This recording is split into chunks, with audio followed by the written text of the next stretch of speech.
Hello all. This is a paper walkthrough and it's Unit 3 from January 2026.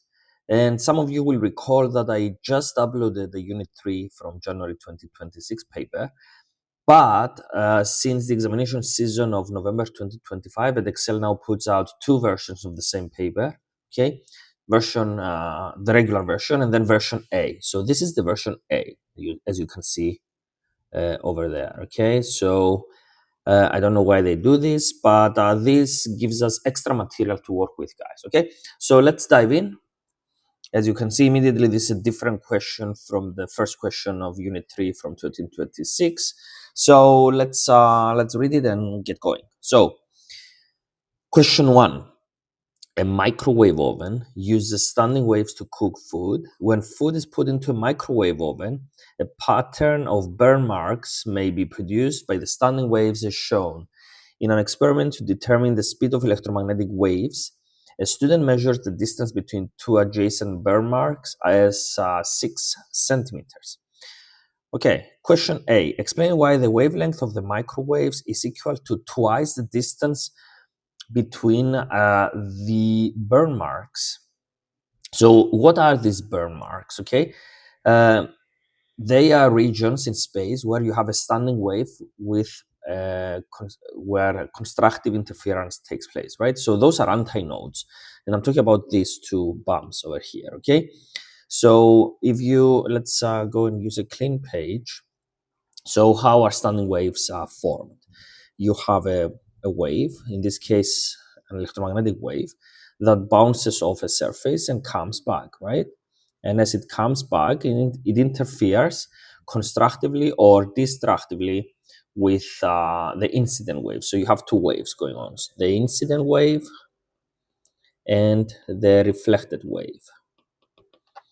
And I recently received a comment saying that my content is great. Thank you, guys. I mean, these comments really help me going, but my handwriting is horrible. I'm very aware of that, and I promised multiple times that I will make an effort to improve it. But old dogs don't learn new tricks. It's absolutely wrong, by the way. I'm an old dog, and I learned so many things at an older age. So it's a myth. Don't believe in that. But yeah, I mean, it's breaking bad habits is hard, and having a horrible handwriting is one of them. So anyway, so let's go read the question again. So you have a microwave oven, right, that cooks or burns things, something like that. So when food is put into the microwave oven, a pattern of burn marks may be produced. Okay, as by the standing waves, excuse me. So this is how standing waves are formed. So you have microwaves in the space that get reflected from the surface of the oven, and you have standing waves formed. Now, why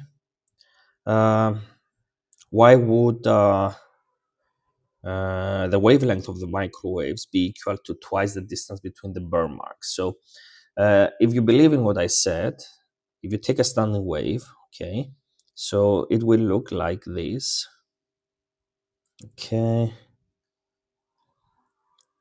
Okay, I messed it up a little bit, but okay, let's bring the wall closer. Okay, so this is what the standing wave looks. So these are areas, these regions that I mark with cross. Is that a cross? Something like that. Okay. So these are the antinodes. So this is where the burn marks would be. Okay. So this is where we have constructive interference, right? And what is the distance between these two bumps? It's half a wavelength, right? Why is that? Because the full wavelength is between here. Let me use a different color. So the full wavelength will be between the orange ticks, right? The orange crosses. So it's half a wavelength for the two burn marks. Okay, so we can write that the burn marks. Oops, I just said that my handwriting should improve. So burn marks, okay, are here and here. Okay. So to properly answer this, though, you have to write the burn marks. Okay, let's write the proper answer. So the burn marks represent areas where the standing waves, okay, form antinodes. We can also write that there is, the distance between two antinodes is lambda over 2. So yeah, so the distance between the burn marks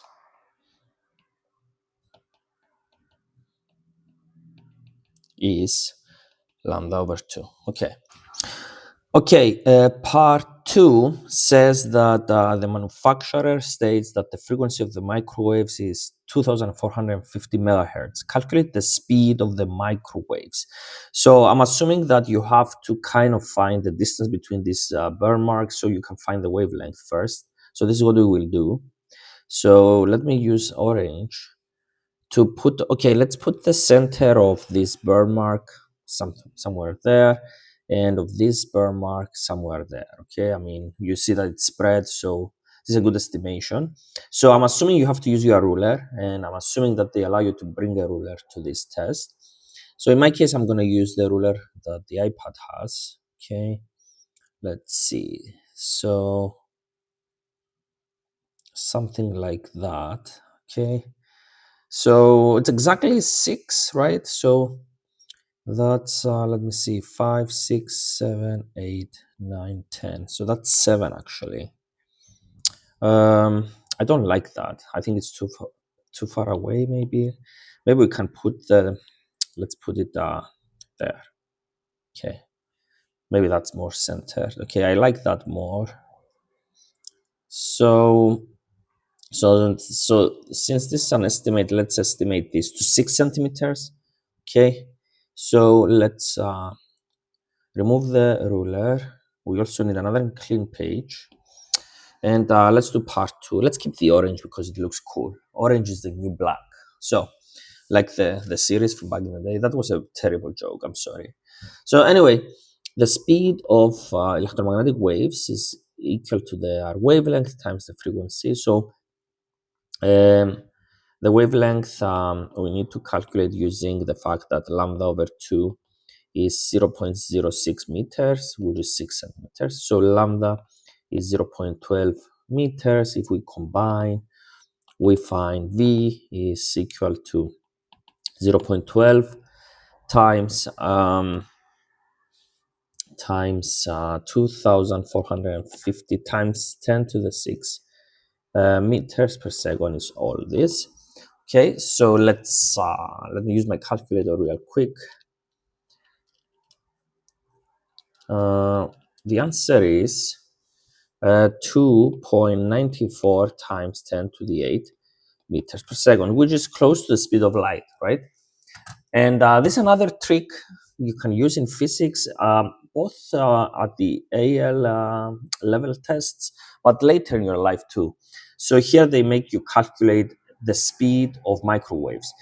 So you should know from advance, a priori, as they say, okay? You should know in advance, excuse me, that that speed should be close to the speed of light, because this is the speed with which all electromagnetic radiation travels with. Okay, so yeah, so this looks good. All right, let's move on to the other parts of this question. So part B, the student uses a 30 centimeter ruler to measure the distance between burn marks. State the resolution of a 30 centimeter ruler. So let's bring the ruler up. Okay, so is this a 30 centimeter one? Kind of, right? Okay, it allows you to go more than 30 centimeters, but you can see that the resolution of this thing is this thing, right? So, okay, That's a large resolution because in this case we have the resolution is 0.5 centimeters actually, okay? But in a 30 centimeter ruler, the resolution is the smallest deviation of the ruler, which is 0.1 centimeters, okay? So this is how you find the resolution. It's the smallest deviation of your instrument, pretty much, okay? So for a 30 centimeter ruler, let's write B, part I, so 0.1 centimeters or 1 millimeter, okay? Now, the second question is, the student states that the uncertainty in the measurement of the distance is half the resolution of the 30 centimeter ruler. Assess the validity of the student's statement. Okay, this is a trick question.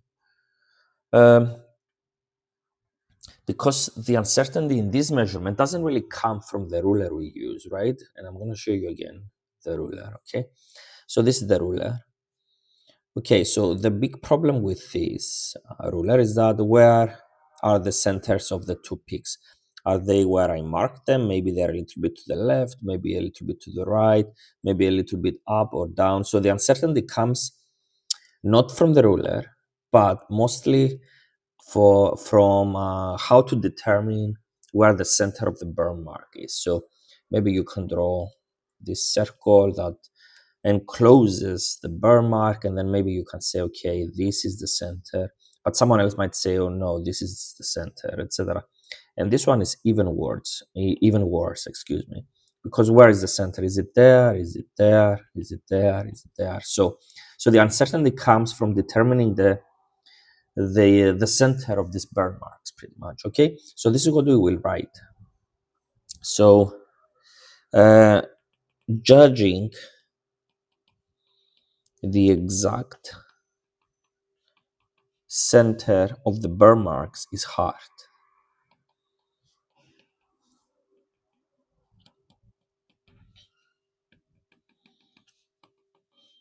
Okay. Although half the smallest deviation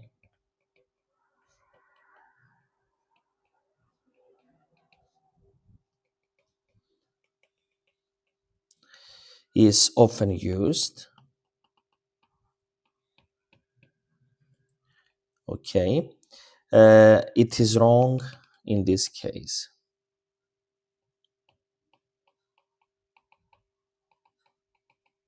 In this case, okay, as the uncertainty is high.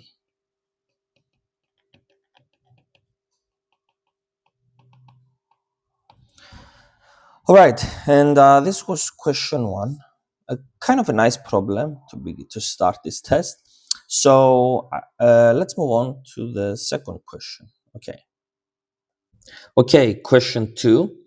A student investigated how the intensity of light emitted by a light emitting diode varied with the potential difference PD applied across the LED. She measured the intensity of the light using a light meter, which was shielded from external light sources. She plotted her results on a graph as shown. Part A, add a line of best fit to the graph in the answer book.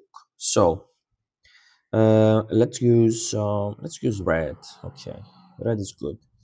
So you basically have to connect all these dots.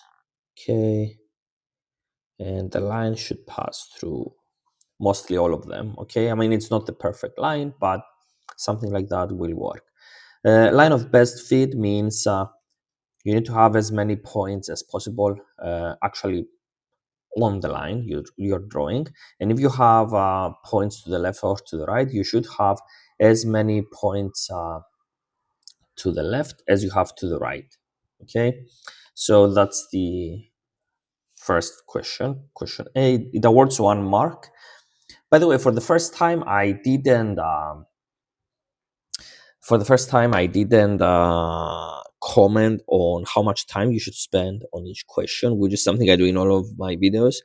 So the general rule I have for you is that if a question awards 1 mark, it should take you a minute. If it awards 15 marks, it should take you about 15 minutes. Okay, so that's how you stay on track. And this rule comes basically from the time they give you. So let's go see how much time you have for this test. So you have 1 hour and 20 minutes, which is 80 minutes, right? And the total marks are, where is it? Over here. The total marks are for the paper are 50 marks. Okay, so if you spend a minute per mark, you would have 30 minutes of breathing room to think clearly about these problems. Okay, so it's not a hard rule, but it's good to have it in the back of your mind. So let's go to part B. Give the value of the PD at which the LED starts to conduct. So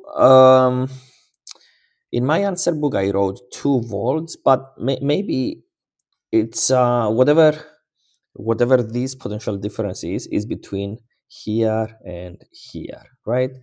So let's call it, let's see. In my answer book, I put 2 volts, but maybe we can say, let's say 1.8 volts. Okay, 1.8 volts. So it starts conducting somewhere there, say, okay? Maybe 1.7 volts is fine, but you have to judge it from the graph. Okay. And starts conducting means the intensity increases to something more than 0. Okay. Question 2, calculate the minimum energy that must be transferred to an electron in the LED for light to be emitted. So let me use a clean page. So this is B part 2. So the energy, which you can also call work, is Q, the charge of one electron, times the voltage in which this LED diode starts conducting, which we agreed is 1.8 volts. Okay, so 1.8 volts times the charge of one electron, which is 1.6 times 10 to the negative 19 coulombs. And coulombs times volts make what kind of quantity? Joules. Okay. So let me do this calculation. 1.8 times 1.6 times 10 to the negative 19 yields 2.88 times 10 to the negative 19, joules, not electron volts. Okay. In my answer book, I actually use 2 volts for this, but okay, this is an estimation, so I don't think they will subtract marks. Actually, in fact, in the mark scheme, they say that your answer should be between 2.5 and 3 times 10 to the negative 19. So 1.8 is better than using 2 volts, okay? And we can also write that as this answer is 2.9 times 10 to the negative 19 joules. All right. Part C now, okay? Light is emitted when the electron releases energy as a photon. The student tested a second LED that emitted light of wavelength 625 nanometers. From her results, she determined the minimum electron energy to be 3.1 times 10 to the negative 19 joules. Calculate the value of the Planck constant from this data. Okay. So, let me think. So, okay, this part C. So the energy of a photon is h times the frequency, and then frequency is equal to the speed of light over lambda, right? So, but we are interested in h, so we have to solve for h is equal to the energy times lambda over c, correct? Yes. So the wavelength is 625 times 10 to the negative 9. The energy is, do they say anything? Yeah, 3.1 times 10 to the negative 19 over 3 times 10 to the 8. And the units are, for energy we have joules, right? For wavelength we have meters, and then we have meters per second, right? So this yields 6.46, okay, 6.46 times 10 to the negative 34 joules times seconds, which is kind of close to the Planck constant, okay? So this was part C. Let's move on to part D. The LED does not produce monochromatic light. Explain how this would affect the value of the Planck constant calculated. Okay, let's use a clean page. So the LED will include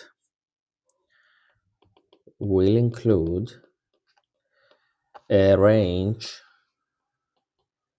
of wavelengths, right? If it's not monochromatic, okay. If lambda is longer, then h will be higher, right? Because we can see that from this expression over here, right? So for longer wavelengths, we have a larger h, okay? Similarly, if the wavelengths included in this LED are shorter, then h will be smaller, okay? So h will have an uncertainty. Okay, now let's go to part E. The accuracy of the value of the Planck constant calculated depends on the minimum potential difference determined from the graph. Explain how the student could reduce the uncertainty in her value, of the minimum potential difference. So let's go look at the graph, okay? And basically, in this region over here, oops, I didn't mean to delete it. I meant to use maybe green for this region over there, okay? So this is where the magic happens. So between 1.5 and 2 volts, the student only made 2 measurements, okay? So maybe she can make 10 or 20 measurements, etc. So this will give you more, this will give you a better judgment of where the LED starts working actually, okay? So this is the answer pretty much. So I will keep the green. So take more measurements between, between 1.5 and 2 volts, okay? So this will allow you to have a better line of best fit, okay? And it will make it easier to find where the LED starts conducting, okay? And this is a good answer for this problem. Okay, this was the last question in question 2. I mean, part E was the last question in question 2. So we are ready to move on to question 3. Okay, question 3. A student used light gates connected to a data logger to investigate the collision between two gliders on a level air track as shown. So we have the cart, the first light gate over here, and the second light gate, okay. Let's erase this. Glider B was initially stationary. Glider A moved through the first light gate and then collided with glider B. Okay, the two gliders joined together, then moved through the second light gate. The diagram below shows the actual size of the cart that was fixed to glider A. Determine an accurate value for the length of the cart. So first of all, you see that this shape is a trapezium. Okay, it's not a rectangle. Okay, so you see that now that I fitted the rectangle, it looks like a trapezium. So it's better to take the average length between the top and the bottom. So let's use our really nice ruler. Okay, so let's put that 0 at the top. So the top is, let's see, 5, 6, 6.5, something like that. So yeah, 6.5 for the top, and for the bottom we have 6 point, what is that, 6.4 maybe. So yeah, this is what we will use. So let's answer it here. So no, let's use a clean page. So this question A, part 1. So length at top is 6.5 centimeters. Length at bottom is 6.4 centimeters. So the average is 6.5 plus 6.4 over 2, which yields 6.45, which we will agree it's 6.5 centimeters really. Okay, so that's the length. Part 2, calculate the percentage uncertainty in your value. Okay, so here you can actually use the half range, but you can also use the smallest deviation of our instrument, which was 0.5 centimeters, and divide that by 2, so 0.25. But we will use the half range. So half range. Let me see. Okay, so the half range is 6.5 minus 6.4 over 2, so 0.05 centimeters. So about 0.1 centimeters. So the percentage uncertainty is, let me see, 0.1 over 6.5 times 100 yields 1.5%. Okay, we are done with part A. Now part B. The student repeated the collision using a cart of length 10.5 centimeters. The results are shown in the table. Calculate the values missing from the table. Okay, so we have the velocity and the momentum. Okay, and we are given the mass. So glider A and glider B, the time, and we are given the length. So let me use a clean page to do the calculations, and then we will fill them into the table. So B, part 1, we have that the velocity is 0.105, which is the length of the cart, right? I mean the cart, which is 10.5 centimeters, okay, over time, which is 205 milliseconds, so 205 times 10 to the negative 3. Okay, this yields 0.51 meters per second. Therefore, the momentum is mass times velocity. So the mass is from over here, 0.274 times 0.51 yields 0.14 kilograms meters per second. And yeah, that's the answer. We can fill them in. So 0.51, 0.14. Okay, part 2, determine whether the student's values show that momentum was conserved in this collision.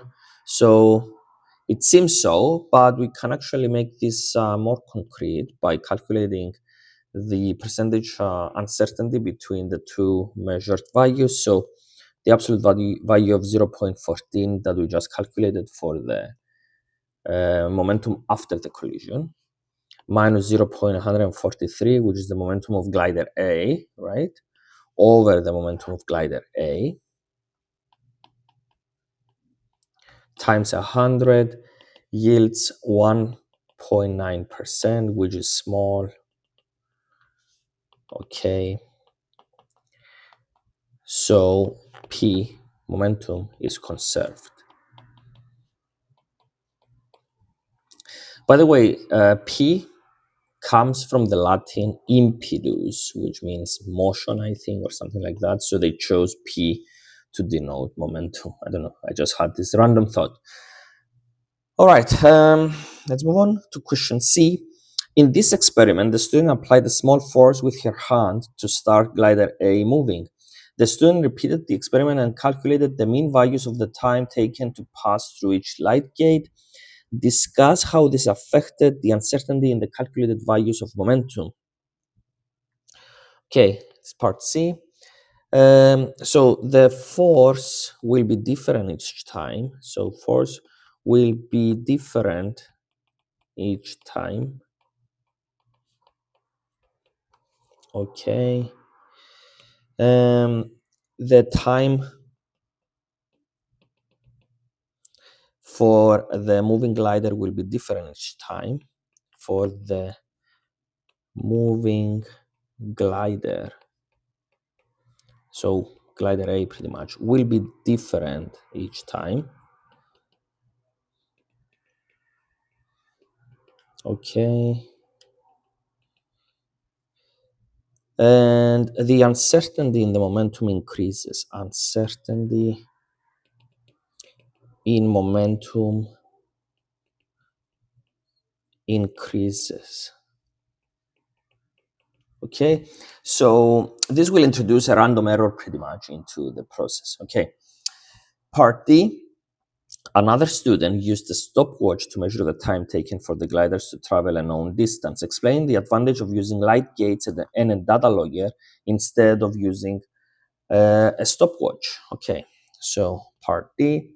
The light gates, right, plus data logger eliminate the human reaction time. My handwriting went back to being horrible. I'm sorry, guys. Eliminate the human reaction time. Okay. And the uncertainty is thus reduced. Uncertainty is reduced. All right. So I believe this is yes. This is these are all the questions in question 3. Okay, question 4. A student slid a small metal cube down a frictionless ramp. The cube collided with a fixed metal block at the bottom of the ramp. The student released the cube from position X, so up here, okay, as shown in the diagram. After the collision, the cube rebounded, so it went back and forth and rebounded to position Y. Okay, let's delete this and read the first question. So the student measured heights H and R. He then repeated the experiment using several different starting positions. The student recorded the results in the table below. Question I, criticize these results. So basically, when they say criticize, they mean in terms of the actual value. So for example, we have inconsistent number of significant figures. There are no repeats, like each height is only measured once, not twice or more times. So this is all we can write about these measurements. They're actually not bad, but okay. So and this part A, okay. So there is an inconsistent, okay, sorry, number of significant figures, okay, in R, okay, and there are no repeats for H, okay. Now part 2, plot a graph of R on the y-axis and H on the x-axis in the answer book. So every time I have to do a plot, I have to make a plot, okay? I do the following. So they say R is going to be on the y-axis, not the y-axis, the y-axis, okay? And H on the x-axis. So I find the range of these values. So for example, R ranges from 0.11 to 0.24, okay? If you subtract these two, you get that,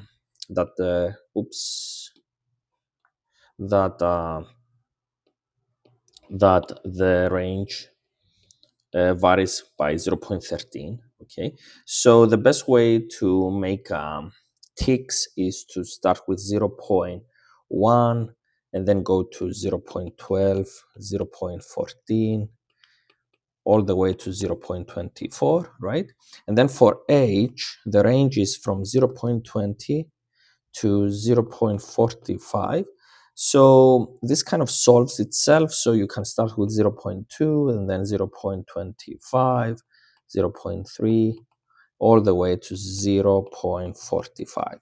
So before you even make the plot, find the range, find the appropriate number of ticks and the distance between each tick, etc. This is helpful before you even make the plot. So by the way, this version A is a kind of a strange test. So if you go to the back, there is nowhere to plot. But if you scroll down this paper, you will find space down here, okay? So you can make the plot over here, okay?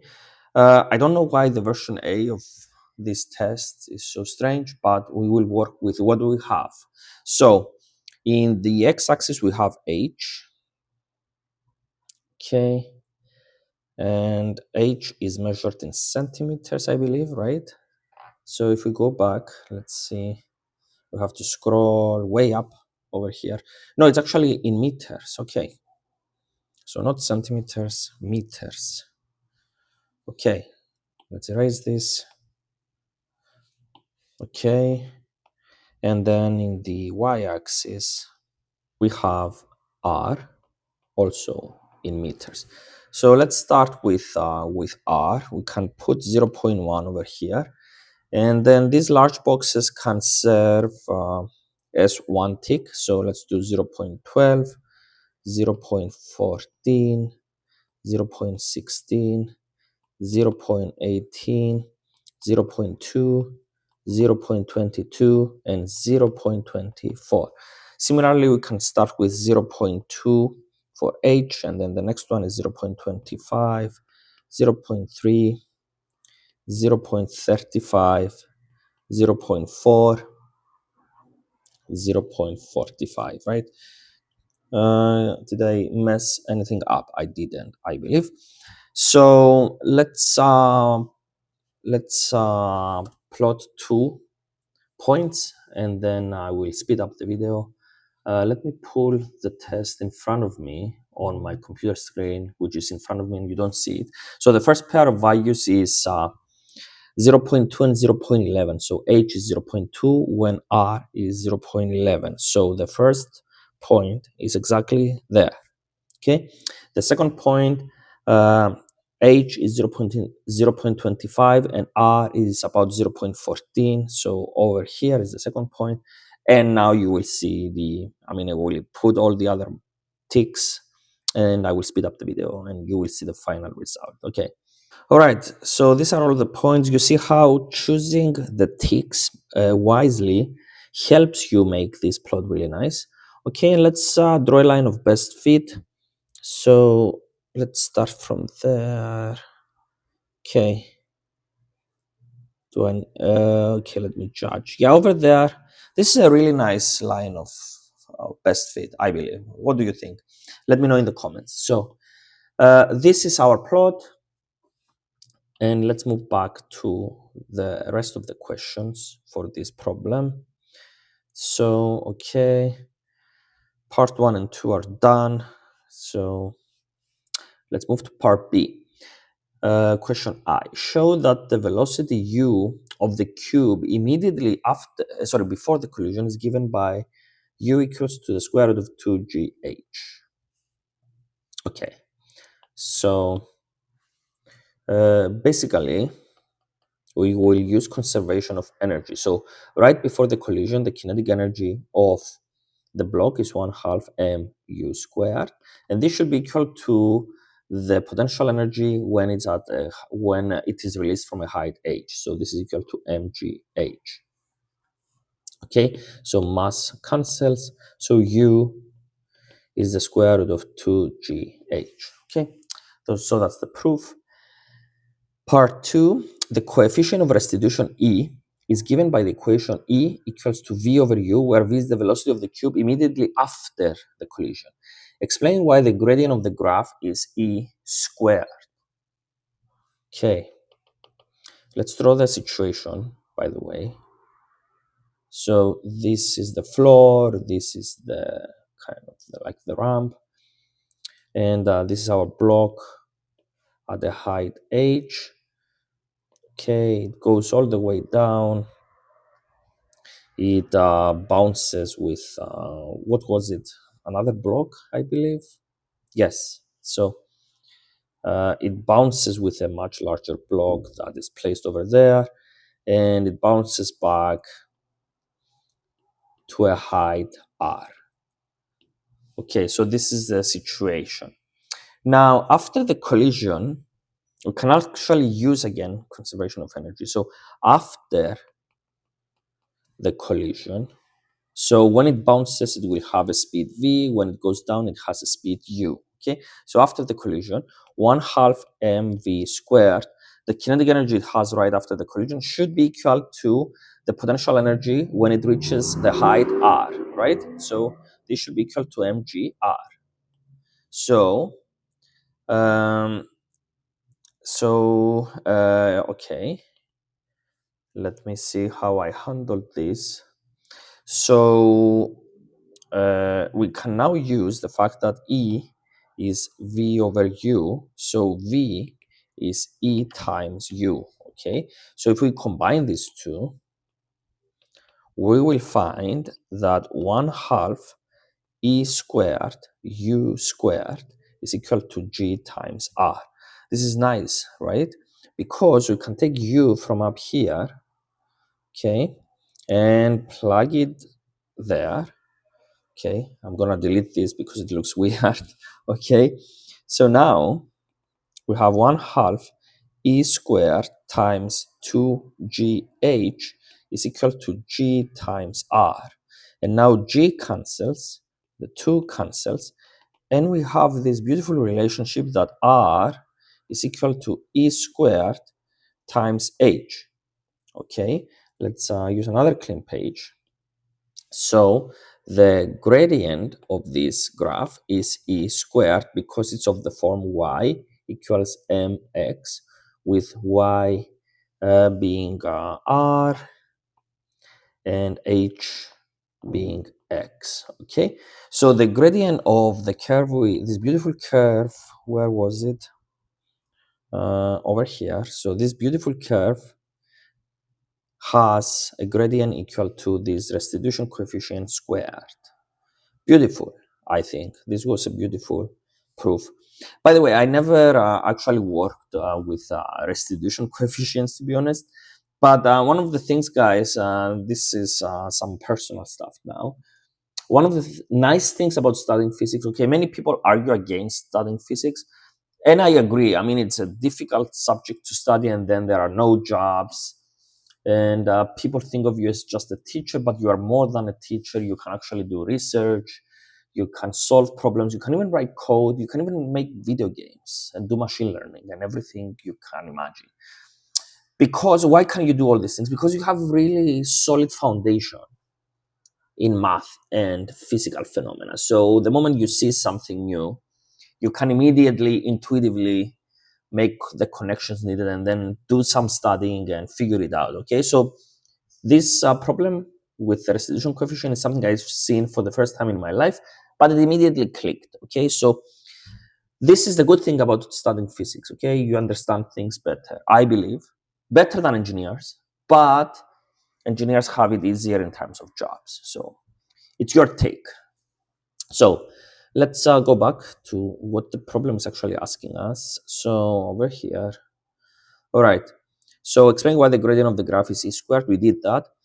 Now part C, the student researched the range of values for the coefficients of restitution E of different metals. So for stainless steel, E is between 0.63 and 0.93, and for cast iron is between 0.3 and 0.6. Determine which of these metals the cube could be made from. So we're basically asked to calculate E. How are we going to do that? Using our beautiful graph. So let's go find the beautiful graph over here. Okay, how do we calculate gradients? Let's use what color? Let's use something different. Let's use this color. No, not that color. Let's use see how difficult it is to choose things sometimes. Okay, let's use red. Sorry, yellow. So let's find okay, any 2 points will do. So let's choose let's see, this one and this one.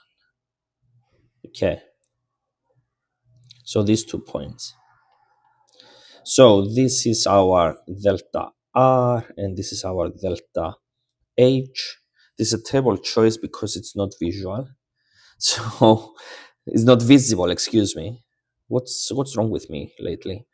Okay, so delta H is so this is 0.275, and this is this point over here is 0.245. Sorry, 0.425. So basically 0.